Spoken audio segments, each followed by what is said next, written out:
I thought it was a hard-fought victory by our team. We've been put in some similar situations early in the year and couldn't finish. I think that was probably the best thing coming to the game was we finished. We finished on offense to get us the lead, and then we finished on defense to hold them out of the end zone at the end. Did not get off to a very good start. We took the ball with the opening flip because I thought we'd have an advantage with our kickoff return team, and Tech's kickoff team had some problems, and they kick it out of bounds. In our first series, we go 3 and out and lose field position with a couple sacks by the DN, and then we punt it down, and they drive it right down the field and score a touchdown. So not the start we wanted to get off to. I think defensively in the first half, we misfit some things, had a little bit of trouble in the run game, and then obviously we struggled with Worthy on the perimeter. Our coverage at time wasn't great. At the same time, there were some calls that we had to stop the run, and they took advantage by throwing him some balls off play action a little bit in the first half. So he kind of ate us up a little bit in the first half, and he had 3 touchdowns, and I think some of that had to do with us not playing great on the defensive backfield / being in some calls that were more run-oriented than maybe pass-oriented, and just not really doing a great job on the defensive side of the ball, taking away their passing game. Their productivity on offense the first half really limited our possessions for our offense, and that hurt us and not being able to score as much because they really controlled the ball. Offensively, it was rough at the beginning of the game. Obviously you have the 2 sacks, and we struggled to run the ball throughout most of the first half. I did think that Heath Parling did a great job in the first half of not putting us in too big a situation. Probably for me at the end of the first half, I'm most disappointed is the series that we had. We get the big 4th and 1 stop by our defense. Our offense, takes a shot. Probably should have got us out of there. We tried in those situations, try to let our offense just get us 1 first down. We took a shot and probably could have made a play down the field to get us out of that hole. And then we run it 2 times. We have to punt, and then they take it right down the field and score. So instead of maybe our offense punching it out of there and only being down 3 at half, we don't get a first down. We have to punt. Didn't play great defense, and now we're down 10. So we're heading in the locker room at halftime, and they're getting the ball to start the second half, and it very much was the attitude, I think, of our coaching staff. We communicated to our players that, we got to get stops just about every time we're out there on defense, and our offense has got to take advantage of our opportunities. I knew our offense wasn't going to score every time they had the ball, so we had to get them as many possessions as we possibly could. I think our coaches and our players did a great job at halftime of really communicating what we were getting and making some adjustments. Obviously, we came out in the second half, and they moved the ball some here and there, but we forced a lot of punts, kept them out of the end zone, kept them from scoring, and gave our offense some field position. Then we kept kind of hammering with the run game, and ultimately the difference in the second half was some of our kids on the outside. Charles Johnson, Javon Augustus caught some balls, and Heath kept moving the sticks. I thought he played really well, just kind of, again, managed the game, taking what they were giving him, and just progressing and taking advantage of some matchups that we had on the outside. I can't say enough about the play. Andre Thomas, very dominant against their offensive line, created a lot of pressure in the run and the pass game. We felt like Brandon Allen really stepped up on our side of the ball. The whole secondary played a lot better the second half. We made some changes a little bit on who we had in and some matchups and stuff we did, which I think helped some kids in certain situations, but they played well. Eric Thompson played well through the whole game, but was doing some things that don't show up on the stat sheet in the second half that helped us. All of our running backs ran hard. I mean, Hershey earned every one of those 97 yards rushing he had, and Chris Robinson, a big first down run that helped us, and Mike Rattay caught the ball out of the backfield once and was kind of moving the chains too. So it was one of those wins where you're down 2 scores and you know what you got to do, and our kids kind of took care of business. And I feel at this point in the season we kind of needed that type of game. We talked about that we'd been fairly productive. We knew it was going to be a tough game. We knew their defense was good. We knew it was not going to be an easy game. I thought our kids competed very hard, and we made the plays when we had to make the plays. It wasn't clean. Our execution on both sides of the ball when I watched the tape yesterday still is not maybe where we needed to be, but it's one of those deals we just kind of found a way to win the game. And one thing I really didn't talk about much after the game, but thinking about it on Sunday was the effort of our extra point team and field goal team and then our block team. I mean, it was a huge difference. Us making all the extra points and making that big field goal allowed it to be a 4-point game, and you got to look back at the block. And the fact that we blocked their 1 extra point after a touchdown kept it at a 4-point game, not a 3-point game, which was a huge difference in the outcome. So got a lot of credit to Ryan Stokes. And one other thing that happened in the flow of the game, Greg Gay went down on a series, and we as a coaching staff were kind of in the flow of things, a little bit forgot, and we suddenly line up to kick an extra point. We don't got our holder, and Grimes, our backup holder, puts his helmet on, runs out there, and snap hold kick. We get the thing through, which got to a 4-point margin. So little things that happen throughout the course of the game with kids being heady and kind of stepping up and making some plays that, as a staff, we were proud of them. Heading into Northwood, it's our last road game of the year.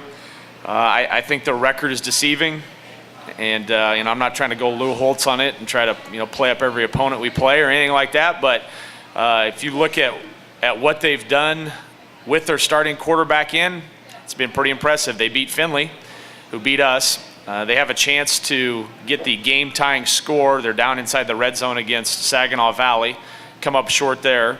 Then their quarterback gets hurt, and they lose some ball games. And not only did their starting quarterback get hurt, their backup quarterback get hurt, and for a string of games there, Michigan Tech included in that string, they had their third-string guy in. And it doesn't matter if you're the Detroit Lions or us or the Rockford Rams or anybody, if you're a third-string quarterback, it's going to be tough to win. So now he's back, played last week, got him back in the mix, and almost had a chance again to pull off a pretty big upset win at Hillsdale. So they've had 2 road games against two teams that are up in the divisional lead with Hillsdale and Saginaw, where they've almost pulled off wins.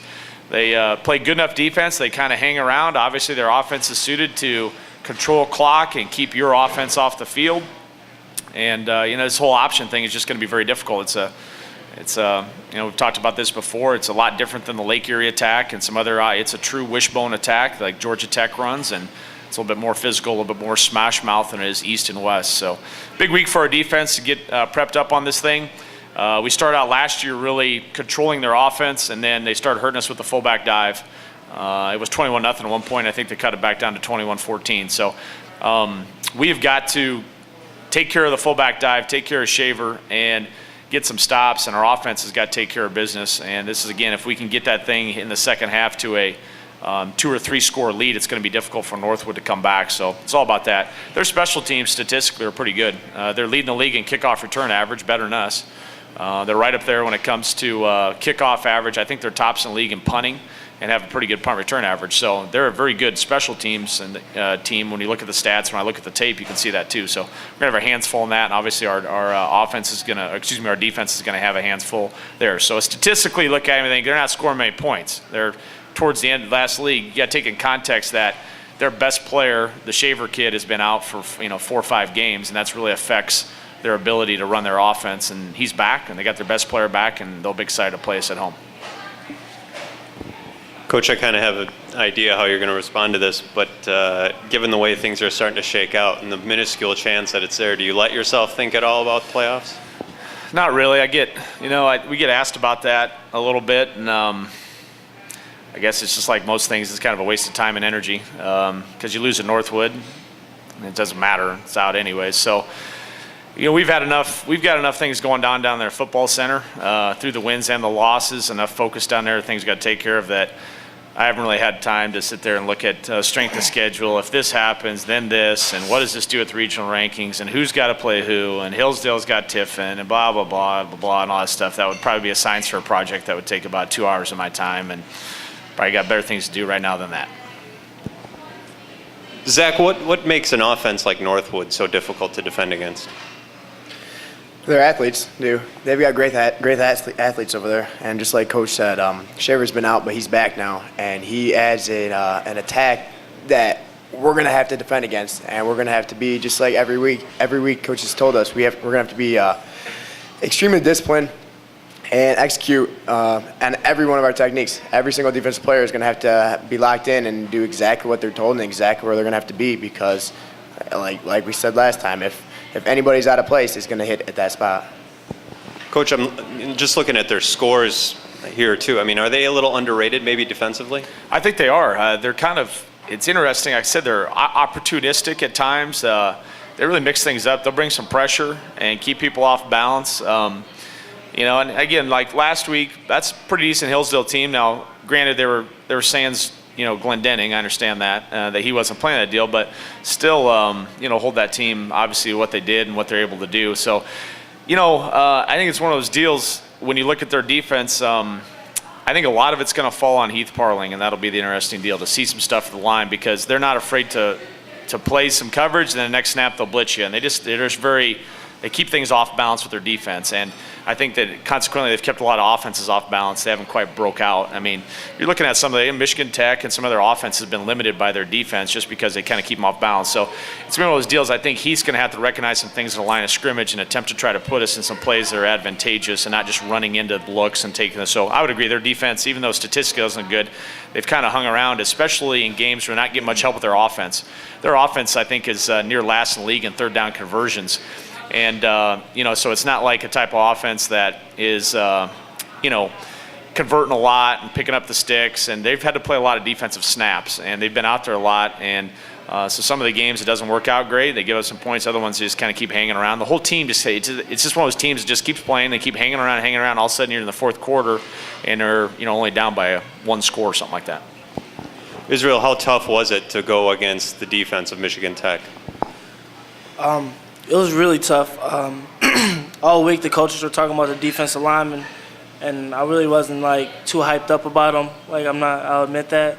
But after the first series, they got those 2 back-to-back sacks, and we ran a couple run plays, and they were knifing in, taking on the back, yelling, screaming, really being intimidated. I was pretty surprised that they were really that good.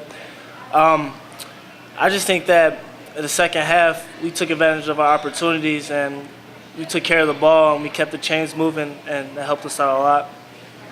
Offensively, was it good in some way to maybe face a defense like that after having kind of 4 weeks where you guys are putting up a bazillion yards and points? At the beginning of the week, Coach Kaler was telling us this is a playoff-type defense. And after playing in the game, I agree with him 100%. That was more like a playoff game. They have a really good defense, and I think that as a team, as a whole team, we learned a lot about ourselves, and that was a good victory. Because we came from behind, we took care of the ball in the second half, defense stepped up, held them to 0 points, and I just think overall it was really good to play a team like that. Zach, how about your own defense, which, has had some up and downs this year, but to go out there and shut out Michigan Tech in the second half? Well, the first half we didn't. The first half we came out and they threw all over us and they ran all over us, and we made some halftime adjustments. Coach Mitch changed some personnel groups around, and Coach Mitch made some different calls in the second half, and we came out there and we just executed better as a defense. And we were more excited to play in the second half. We didn't come out dead, and I'm proud of the guys for in the back end for shutting them down. And then, like you said, Andre Thomas and B.A. both up front, they were really a force, a factor in the defense that really helped shut them out in the second half. Coach, maybe a play that gets lost is the blocked extra point that Andre Thomas has, and he was named GVSU Player of the Week. Talk a bit about that and how it changed the complexion of the game. Yeah, it was huge. Obviously, it just made it a 4-point game instead of a 3-point game, and changes the mindset of probably Tom Curley and how they're calling offense on that last drive, and obviously changes my mindset a little bit on how we're calling defense. And when they got to get a touchdown instead of a field goal, and at that point I don't think they had timeouts left. So it just kind of those are little subtle things that really change the complex of the game. And it's interesting in athletics how there's a fine line between winning and losing. And you had earlier games against Indianapolis and Hillsdale where we block an extra point, we rough the kicker, and they get another chance to kick the field goal in there. It's just sometimes that's just kind of how athletics is when you face good football teams. There's a fine line between winning and losing, and blocking an extra point definitely gave us a huge advantage with that 4-point lead. Mitch, I'm sure you're thrilled that Tech's found another guy that's going to start at quarterback for several years and give everybody a pain in the neck. Talk a little bit about what you were seeing out of Scarlett, especially it seemed like that underneath clear to one side was working no matter what they wanted to do. There's got to be some sort of read that he was able to make against your alignment, because it wasn't even a 3-step drop. I mean, he's getting a shotgun snap and the ball's out now. I mean, and I don't know how you stop that. He really was throwing the ball very well in the first half. And I'm not going to say I was surprised we'd seen some of that tape, but he'd come off a Hillsdale outing where he didn't throw the ball great and he only scored 7 points. And so, for him being a freshman and coming into that environment, that atmosphere, first time he really played in Lever Stadium, he stepped through some nice balls. Some of those balls, were some uncontested plays because we weren't in great position with our coverage and or the call wasn't great. But there's a couple throws where we've got a guy there, and you got to tip their hat to them a little bit. They made plays.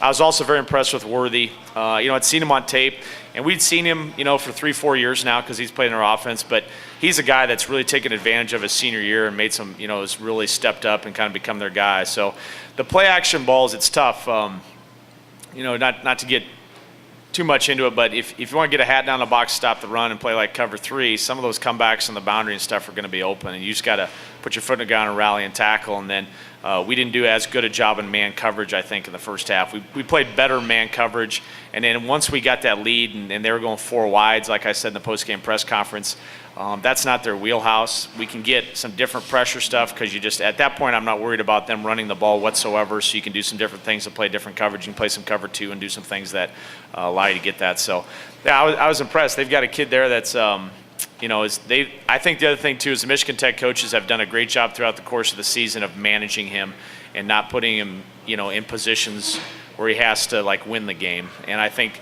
probably if you talk to them, I don't know, but, getting to that point where that was not something they had to do a ton or he had to do much, was get back there and try to move the chains and win the game. And, obviously the pick and some of the things that happened at the end, he struggled a little bit more in those situations. And you were talking about Northwood, obviously how their offense presents a unique set of challenges just because of the nature of how it operates. Shavers is a playmaker when he keeps it. He obviously can throw the ball halfway decent. He was a Division I recruit coming out of, I think, Orchard Lake St. Mary's. The secondary at times has had a little bit of issue with guys getting behind it. Quillen Mathis is the type of guy who can get behind secondaries. What do you do to make sure that somebody's keeping those guys in front of them? Well, that's the biggest challenge. You can't play cover 2 and defend the option. You can't have 4 deep safeties. You're just gonna get a run up your butt. So you gotta have some opportunities where some guys, we're gonna have to get matched up on with some of our guys, and they're gonna have to win. Sometimes it comes down to one-on-one matchups. It's you versus a guy from Northwood, and you got to be better than the guy from Northwood. So we'll be practicing that, challenge that, and again, they'll throw the ball down the field. They very much struggled with the backup quarterback and the third-string quarterback to throw it, and I agree with you. Shavers can't throw the ball. So again, it's going to be a little bit of a unique challenge again for our DBs of just being disciplined with their technique and their coverage and being in the right spot, or you can't give up a big play pretty quick.